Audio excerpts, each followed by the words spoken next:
yung pain. And in all, galing-galing niya. So, Ready? Yes po. Okay, let's go!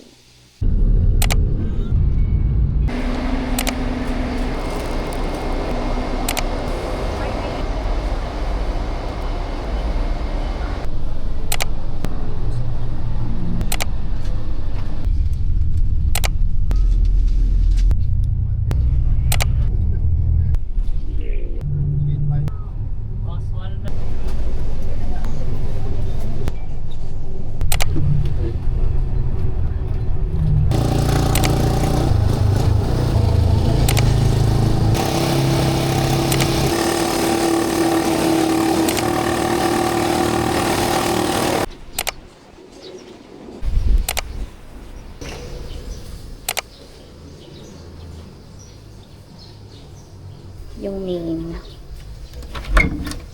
Hi! So, pagpasok ng pinto, TV, then may desk lang, yung kama, ito yung bintana, ang labas is yung pinakita ko kanina, and then may mini table lang dyan, there, and ang pinaka binayaran mo for this room ay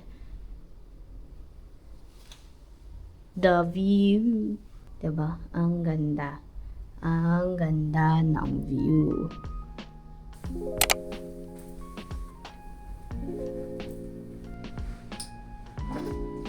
Ito na kami. Relax na kami. Nagugutom na kami. Pero mamaya pa yung food. May sarili siyang order. May harap. Alam ko na ba? Ito na.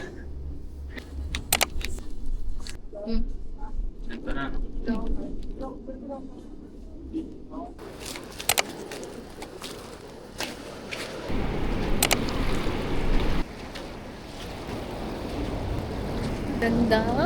Sobrang ganda dito!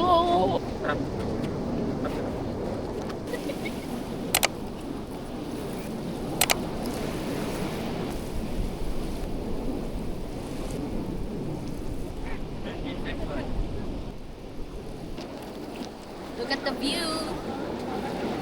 It's viewing. The view is viewing. Ang pangit!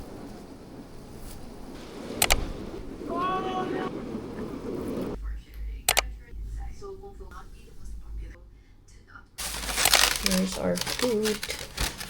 Medyo late siya dumating. Hindi pa medyo late talaga sila dumating. With steak. Tapos nag-order din kami ng ay, wala pala yan. Ano yan?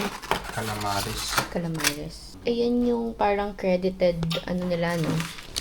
Credited restaurant. Pero yan, yung amoy mabango. Matagal lang talaga yung serving. Tsaka mainit naman siya nung dumating.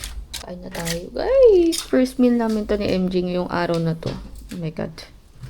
Hindi tama to. Ano to? Okay. Ano sabi sa breakfast?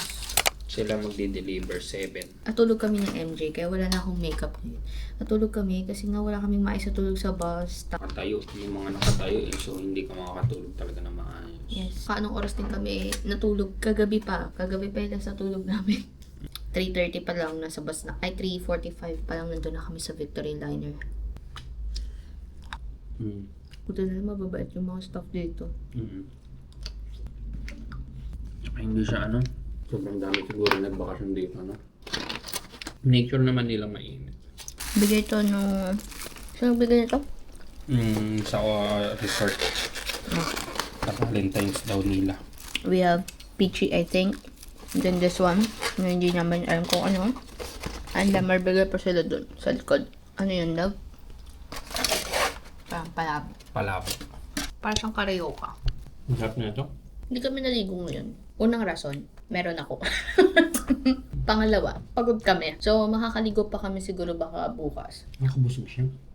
Okay, I'm fresh. Parang last time yata na gumawa ako ng ganito was yung nasa Tagaytay pa kami. And marami nang nagbago dito sa skincare na to. Might as well, ipakita ko na lang din sa inyo. So, I have here aloe vera ng Ever Organic. This is what I am using every time na nagsashave ako ng kilikili ko. I also have here yung Naturals by Watsons na anti-hair fall, hair and scalp tonic.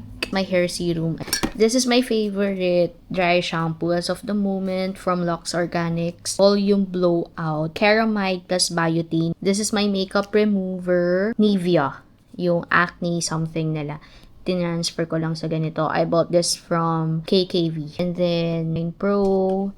I also have here lotion. Ito, kaya dalawa sila kasi yung isa pa ubos na. So, ubusin ko na lang. Silka kapag umaalis kasi sila lang yung may maliit na as in ganitong version. I also have here my deodorant from Deonat.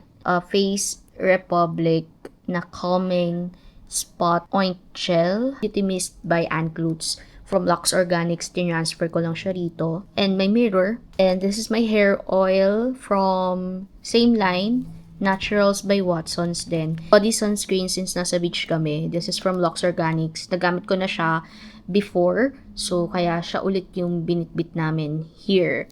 Ang maganda dito is, it is, I think, safe sa reef. Bit din ako ng malaking sunscreen. Pangmukha naman to. Although, this one is face and body na, but nagbitbit na lang din ako. Kasi ito yung hiyang sa mukha ko. From CosRX, Advanced Nail, Mucin Power Essence. And then, Lux Organics Miracle Solutions. This is for my skin prep in the morning. May serum naman for gabi. This is from Face Republic. I have here Tiger Balm in case na ang mga tito-tita ay sumama ang pakiramdam. And then, my favorite moisturizer from Smoochkins. Meron silang pakete, kaya yun yung bitbit ko. There you go. Ito na lahat yung skincare na bitbit ko. Ang activity namin tomorrow ni MJ, sisimba kami. Punta kami sa bayan dito. Medyo malayo yung bayan dito kasi sobrang liblib talaga. Pero ang pinaka-activity talaga namin is sa Monday. Yun, pinaka na-excite ako. Yung talaga yung nilalook forward ko for this trip.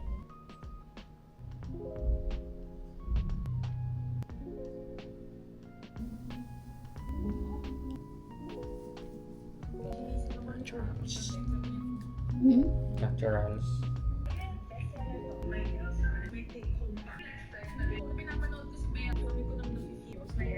Hair oil.